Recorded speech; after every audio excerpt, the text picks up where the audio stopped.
All right, welcome to The Explainer. Today we're going to talk about something huge, how China is basically rewriting the entire global energy playbook. And trust me, this is a strategic game that could seriously reshape the world as we know it. So let's start with something that, honestly, it looks like a magic trick, right? For decades, you've seen China's economy just go on this absolute tear. I mean, building entire cities out of thin air, becoming the factory for the entire world. Now, you'd think that kind of explosive growth would need a massive, ever-growing river of oil to fuel it. And for a long time, it did. But then, about 5 years ago, something weird happened. Even as China's economy kept chugging along, its imports of crude oil, they just flatlined, leveled off. So what gives? How did they pull that off? How did China start to break its addiction to the one resource that basically underpins our entire modern world? You know, the one resource that the United States has, for a long time, really dominated. Well, the answer doesn't really start with economics. It actually starts with a deep-seated fear, a massive strategic vulnerability for Beijing. It's something they call the Malacca dilemma. Okay, get this. A full 90%, that's almost all of it, of China's imported oil arrives on giant tankers by sea. Think about that. That means the energy supply for the entire country is completely at the mercy of the world's oceans. And that vulnerability, that fear, it has a name, the Malacca dilemma. You know, for almost 2 decades now, Chinese leaders have had this nagging worry. They look at the Malacca Strait, the super narrow waterway, and they see a choke point. And they worry that a rival power, let's be real, they're talking about the U.S. Navy, could just sail in during a crisis and turn off the tap, choke their economy. And look, this isn't just some academic thought experiment. President Xi Jinping himself put it in no uncertain terms. He basically said, securing our energy supply isn't an economic issue, it's a matter of national security. The mission became crystal clear. We have to get this in our own hands. We have to take control. Okay, so you've got this massive strategic problem. How do you possibly solve something like the Malacca dilemma? Well, China's answer was audacious. It was a super ambitious 2-part plan, and it all started with a huge long-term bet on completely transforming their energy system from the ground up. And the way they sequenced this was just brilliant, super shrewd. First, they went all in on renewables. Their goal?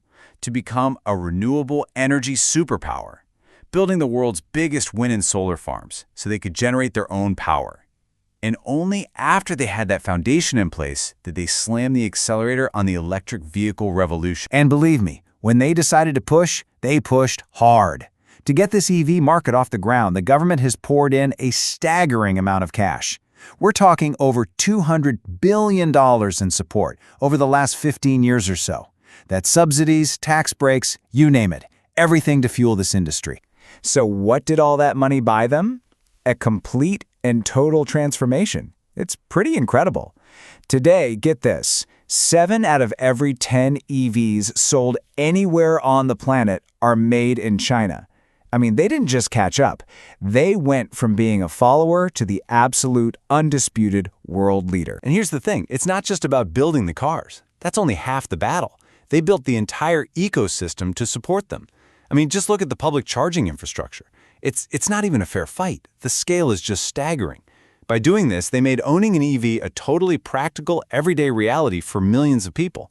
And that is how you start to kill demand for oil in the transportation sector. But okay, that EV transition, that's the long game, right? It takes time. So what about the here and now? What have they been doing in the meantime? Well, at the exact same time, China has been playing a whole different game, aggressively rewriting the rules of the global oil market to lock down its immediate needs. So they came up with this really clever 3-pronged attack for the short term. First, they started buying up sanctioned oil from countries like Iran and Russia at a steep discount. Second, they built up massive strategic reserves, basically stockpiling oil for a rainy day. And third, they started pouring money into drilling at home, trying to get every last drop out of their own, often difficult-to-reach oil fields. Think about this. Last year, more than a fifth of all the oil China imported came from sanctioned countries. We're talking Iran, Russia, Venezuela. And how do they do it? A lot of this discounted crude is bought by these smaller, independent refineries they call teapots. They're a bit shadowy, harder to track, and they give China a perfect way to work around U.S. sanctions. And at the same time, they're going all in on drilling at home. Now, China's domestic oil is famously tough and expensive to get out of the ground, but that isn't stopping them, not at all. Last year, their state-owned giant, PetroChina, spent $38 billion just on exploration and new infrastructure. To put that in perspective for you, that's more than ExxonMobil and Chevron spent combined. So here's the bottom line. You take all these different moves together, the EV revolution, buying up sanctioned oil, drilling like crazy at home, and what do you get? A real, tangible impact. China's once insatiable thirst for foreign oil has slowed to a crawl. In fact, most experts think its demand is going to peak in just the next couple of years, and then it's actually going to start to decline. And that brings us right back to the big picture, to the really critical question. Because let's be clear, this was never just about building electric cars or solar panels. It has always been a calculated, long-term strategy to make China's economy bulletproof from outside pressure, and to fundamentally challenge a world order that, for a century, has been built on oil. So as China plays this great energy game and starts to win its independence, you really have to ask yourself, what happens next?